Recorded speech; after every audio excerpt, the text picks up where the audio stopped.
Hey guys, welcome to my channel Beauty by Tellie. In today's video, I'm gonna do a one brand face of L'Oreal products. So this face is actually it, and I love doing one brand faces because it helps me narrow down like what the brand's specialty is or what they're good at. I'm gonna be using L'Oreal products mostly from the Infallible line, and the Infallible line is marketed as being an all-day, full-day wear formulation. So now they've released the L'Oreal Infallible 24-hour fresh wear, and this is going to be an interesting review because fresh type foundations or non-matte foundations typically don't last very long. If you haven't subscribed yet, now is the time to click the subscribe button and click on the bell icon for notifications every time I post a new video. You may also follow me on social media. I'm at Beauty by Tellie on Facebook, Instagram, and Twitter. So I'm gonna take you guys through my application, and I'm gonna be checking in after a few hours just to show you guys how the foundation is wearing down. Okay, so first we're gonna start with the L'Oreal Infallible Total Cover Concealer Palette. This has 4 colors. 3 of them are super similar, with one pinkish, one warmish, and one neutral color. And then the last one is a deeper tan color. So there's a cute little square sponge included. This concealer is actually pretty weird. When I scrape it out, it feels like it can be super duper full coverage. But it was actually a letdown because as I blended it in, it tended to disappear. So it was only full cover when it was unreasonably thick, but blended out, it doesn't really cover that much. It seems to disappear. So whether I use my fingers or brushes, the result is pretty much the same. It doesn't really blend out with as much potential as it does when it's just like being scraped off of the pan.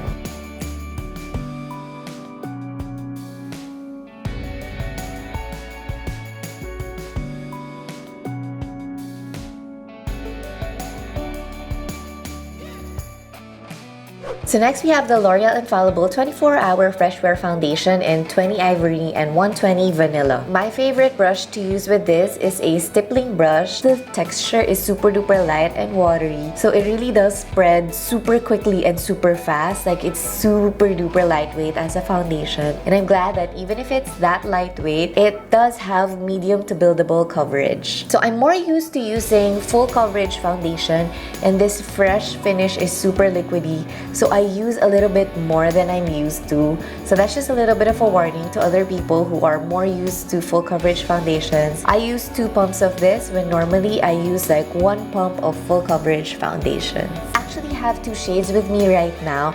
Ivory looks like a perfect match when I first apply it, but when I start to layer it, I do notice that it is too light for my face. I was hoping that like most drugstore foundations, it would oxidize, but it's actually a bit stable. So what it looks like when you swatch it, that's pretty much how it's gonna be for the rest of the time. Vanilla turns a tinge dark on me, and it does oxidize into something a little bit darker. So overall, I really like this foundation. It's great for dry and textured skin like mine because it keeps a lifelike glow, and it does help a little bit with the texture. It doesn't hide it completely, but it does help. This foundation has oxygen technology that claims to make foundation breathable and lightweight. For the coverage I have, it does feel like nothing. Next is the L'Oreal Brow Artist in 01 Dark Brown. This is a pencil and powder combo with a spoolie, so it's like the most complete item that you can get. And the point is a little bit unique. It's not sword cut, but it's not circular either. It's like an oval shape, and I use the long end to sort of shape my eyebrows. It's not too creamy that it applies super duper patchily. It's hard enough, but it looks creamy, so that's what I like about it. Sometimes with hard pencils, it can look streaky and scratchy when they're too hard and they don't blend well with your skin, but this one is just the right amount of hard to look like creamy, soft, and expertly applied on your eyebrows.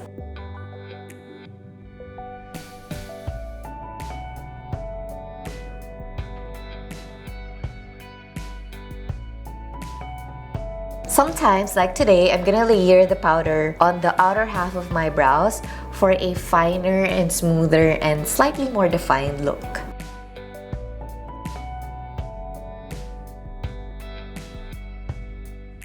So another fave is L'Oreal Voluminous Lash Paradise. It defines, volumizes, and lengthens my limp and straight and fine lashes. The only con would be that the mascara wand is so thick that I have trouble reaching into the outer corners of my eyes. And as you will see, I will often get stains on my eyelids just because I'm having like such a hard time working the wand onto my smaller spaced eyes.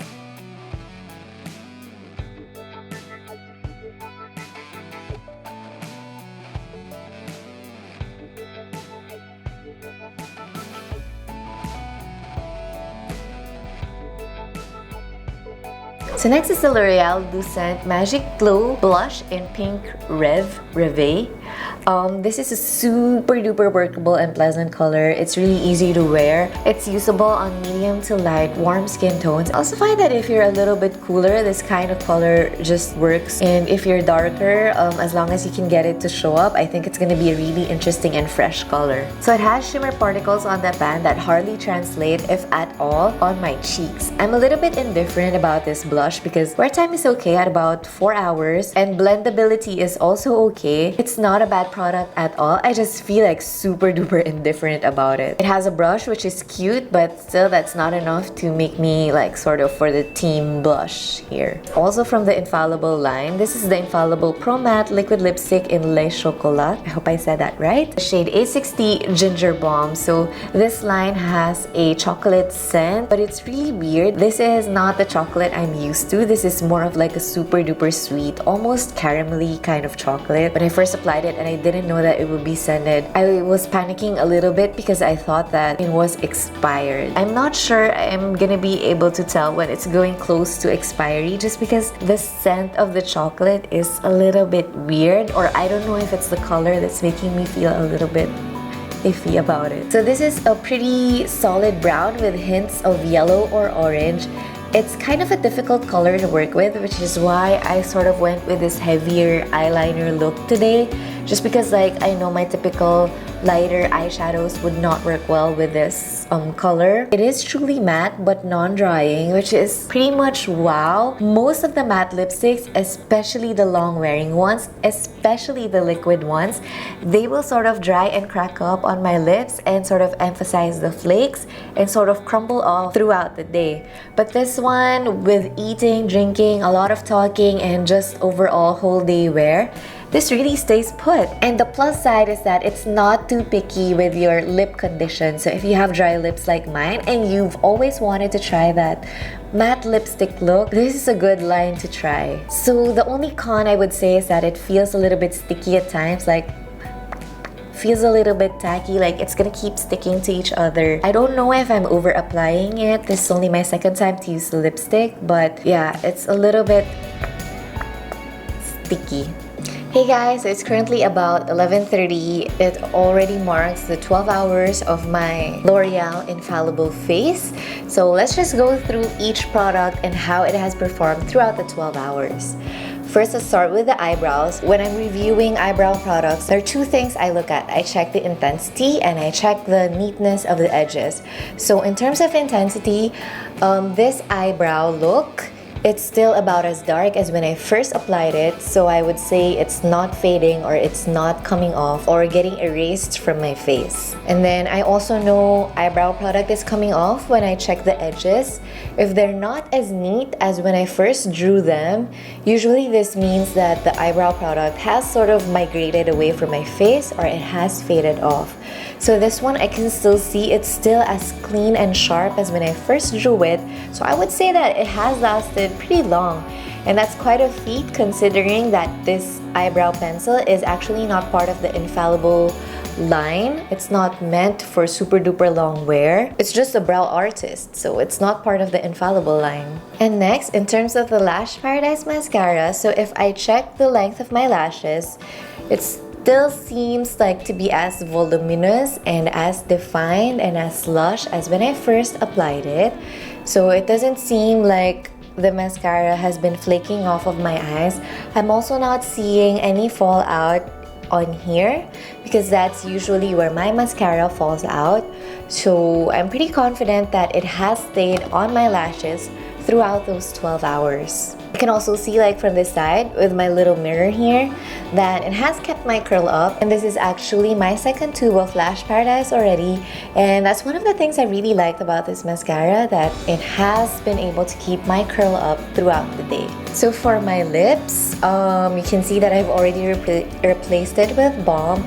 Normally the Infallible liquid lipstick lasts me throughout any meal, whether it be oily or a lot, a huge meal, but this time it sort of had a hole in the center, and I think it's because I had a cocktail today, so it might be the alcohol removing the lipstick, because I've never experienced or noticed this with the Infallible before. And then for the main part of this review, the foundation, so I'm pretty shocked. As you can see, I still have like a pretty even base. Like my complexion, the redness is still sufficiently like masked. But I will say that I am a bit extra shiny at the center of my forehead and on my nose.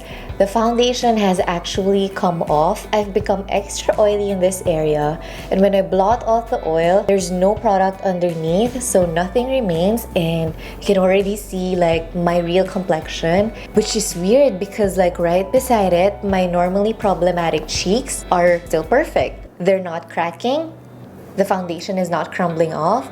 So I'm pretty impressed with this foundation, because even my typical favorites and the good foundations that I know, they normally don't last this long on my super duper dry skin, and they definitely crack off and sort of peel off on my cracked cheeks. This is a fresh finished foundation, and those normally don't last beyond like 4 to 6 hours. So at 12 hours, this is like pretty amazing. Like this is insane. Also, considering that I did not set it earlier today, I did not put powder on it. Oh, and before I forget, so this is how indifferent I am with the blush. The blush is still present. It has faded a little bit, but you can still see its presence on my face.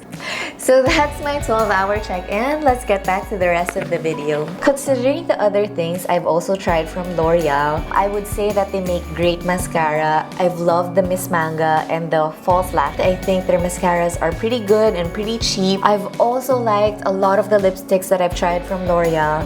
So the Fresh Wear foundation, it actually looks great. I only have a problem with the oxidation. I'm sure you can find a personal favorite from this line. Like you can find the shade that works for you despite the oxidation. But as a professional, I don't think I can put this in my kit because oxidation is a huge problem. This inconsistency, it's gonna make me look bad. So even if I can predict what shade it's gonna be, if the model has to take photos now or 5 hours later, when the foundation has oxidized, I'm just gonna look like I don't know what I'm doing. As a professional makeup artist, the timetable is often not in my control. And as for the concealer, I really didn't like it. Liz likes the liquid version of the Infallible concealer. She says it's full coverage. So I would like to try that, but as for now, I kind of don't trust L'Oreal concealers. I would lump them with the foundations and just say that L'Oreal's base products are pretty hit or miss. So I can't say if L'Oreal is good or bad with brow products, but this one was pretty nice and it's actually really perfect. I stock it all the time in my professional kit and I like using it personally. So I would have to experiment with the other brow products, but this one is really one of my faves. So that was my full face of L'Oreal and my experience with this current face and previous L'Oreal products I've tried. I hope I was able to share a bit more insight with you guys. So if you guys want to see more one brand faces, do like this video. Please give it a thumbs up. Don't forget to subscribe and hit the bell icon. If you've made it this far, thank you guys for watching and I'll see you on the next one. Bye!